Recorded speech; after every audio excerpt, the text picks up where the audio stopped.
নমস্কার বন্ধুরা, মুনমুনের পাঠফোড়নে সকলকে স্বাগত। আজ আমরা বানাবো ব্রেড উপমা। সুজি দিয়ে তো আপনারা উপমা বানিয়েও থাকেন, খেয়েও থাকেন, তবে কখনো কি ব্রেড দিয়ে উপমা বানিয়েছেন? হ্যাঁ, অবশ্যই একবার অনুরোধ থাকলো বানিয়ে খাবেন আর আমাকে জানাতে ভুলবেন না। আর আজকে আমি রান্নাটা করছি আমার মায়ের রান্নাঘরে। এর জন্য নিয়েছি আমি একটা পাউরুটি, একটা ছোট সাইজের পাউরুটি, 10 থেকে 12 পিস পাউরুটি। আমরা পাউরুটিটাকে হাতে করেও কেটে নিতে পারি কিংবা ছুরি দিয়ে কেটে নিতে পারি। আর তার সাথে ব্যবহার করব কিছু সবজি। রান্না করতে করতে আমি বলে দেব কি কি সবজি ব্যবহার করছি। এখন চলে গেলাম গ্যাস ওভেনের পাশে। গ্যাস ওভেনটা জ্বালিয়ে দিয়ে একটা কড়াই বসিয়ে নিলাম। কড়াইটা বেশ ভালো করে গরম হয়ে যাওয়ার পরে বড় চামচে 2 থেকে 3 চামচ মতো সর্ষের তেল দিলাম। ইচ্ছা হলে আপনারা সাদা তেলও করতে পারেন। তেলটা গরম হয়ে যাওয়ার পরে আমি বড় চামচের 2 চামচের মতো নিয়ে নিলাম চীনা বাদাম। বাদামটাকে লো ফ্লেমে বেশ ভালো করে ভেজে নিলাম। ভাজার পরে একটা জায়গায় আমি তুলে নিচ্ছি। কি কেমন লাগছে আজকের রান্নাঘরটা আমার? আপনাদের কাছে তো নতুন লাগছে, কিন্তু এটা আমার মায়ের রান্নাঘর। আমি মায়ের কাছে গিয়েছিলাম, তাই ভাবলাম আপনাদের সঙ্গে একটা ভিডিও শেয়ার করি। জিরে দিলাম এখানে 1 চামচের মতো। আপনারা এখানে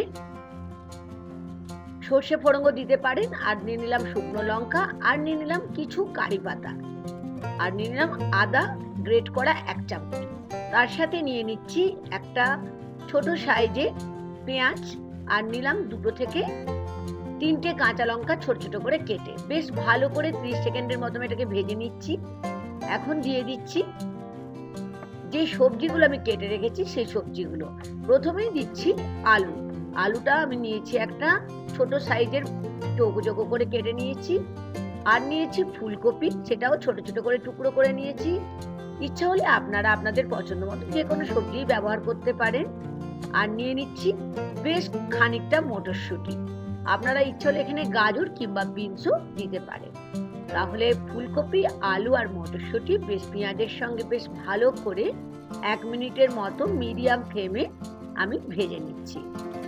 আর এখানে নিয়ে নিলাম স্বাদ অনুযায়ী লবণ। লবণটা দিলে কি হবে, সবজিটা খুব তাড়াতাড়ি নরম হয়ে যাবে। এখন ভালো করে ভেজে আমি 1 মিনিটের জন্য ঢাকা দিয়ে দিলাম। আঁচটা অবশ্যই লো ফ্লেমে রাখতে হবে। 1 মিনিট পরে ফেরত এলাম, ঢাকা খুলে দেখে নিচ্ছি। দেখেছেন, আমি আবার একবার ভালো করে মিশিয়ে নিলাম। এখনো কিন্তু আলুটা সেদ্ধ হয়নি, তাই এই অবস্থায় নিয়ে নিলাম হলুদ 1/4 চামচ। আর হলুদ দিয়ে আবার এটাকে 30 সেকেন্ডের মতো মিশিয়ে নিচ্ছি। আমি দেখিয়ে দিচ্ছি, দেখুন আলুটা কিন্তু এখনো সেদ্ধ হয়নি। এখন এই অবস্থায় যখন দেখবেন আলুটা আধ সেদ্ধ হয়েছে, তখন আমি একটা ছোট সাইজের টমেটো ছোট ছোট টুকরো করে রেখেছিলাম, সেটা অ্যাড করে দিলাম। টমেটোটা ভালো করে ভেজে আবার ঢাকা দিয়ে 1-2 মিনিট রেখে দিলাম। লো ফ্লেমে অবশ্যই করতে হবে। এখন ঢাকা খুলে 2 মিনিট পর ফেরত এলাম। এখন টমেটো থেকে যে জুসটা বের হয়েছে তাতেই কিন্তু আমাদের আলুটাও সেদ্ধ হয়ে গেছে। আর দিয়ে দিলাম সামান্য লবণ, আর সানরাইজের রেস্টুরেন্ট মশলা দিয়ে দিলাম। যদি আপনাদের কাছে এই মশলাটা না থাকে তাহলে আপনারা গরম মশলাও দিতে পারেন। ভালো করে মিক্স করে নেওয়ার পরে যে পাউরুটিটাকে টুকরো টুকরো করে কেটে রেখেছিলাম, সেই পাউরুটিটাকে আমি মিশিয়ে নিলাম। কি কেমন লাগছে আজকের রেসিপি?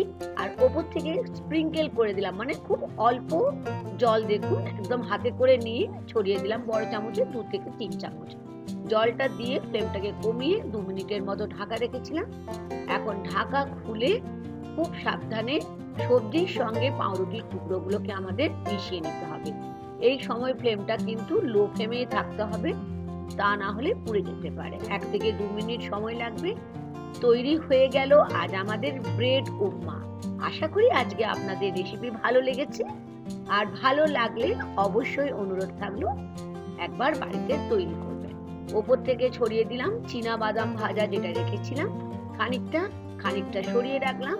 আর দিয়ে দিলাম ধনেপাতা, আর তার সাথে দিয়ে দিলাম সানরাইজের রেস্টুরেন্ট মশলা। যদি না থাকে আবারও বললাম গরম মশলা দিয়ে দিতে পারেন। খুব ভালো করে মিশিয়ে নিতে হবে। তৈরি হয়ে গেল পাউরুটি দিয়ে উপমা, মানে ব্রেড উপমা। পাউরুটি আমরা একঘেয়েমি ব্রেড টোস্ট বা স্যান্ডউইচ খেতে হয়তো ভালো লাগে না। একবার আমার মতো করে ব্রেড উপমা বানিয়ে খেয়ে কিন্তু জানাতে হবে কেমন লাগলো। আর লাইক দিতে কিন্তু ভুলবেন না বন্ধুরা। রিকোয়েস্ট থাকলো বন্ধুদের, নতুন বন্ধু যদি হয়ে থাকে তাহলে সাবস্ক্রাইব করে নিয়ে আমার সঙ্গে চলার অনুরোধ থাকলো। দারুণ হয়েছে, অবশ্যই বানিয়ে খাবেন। আজ এই পর্যন্ত বন্ধুরা, থ্যাংক ইউ।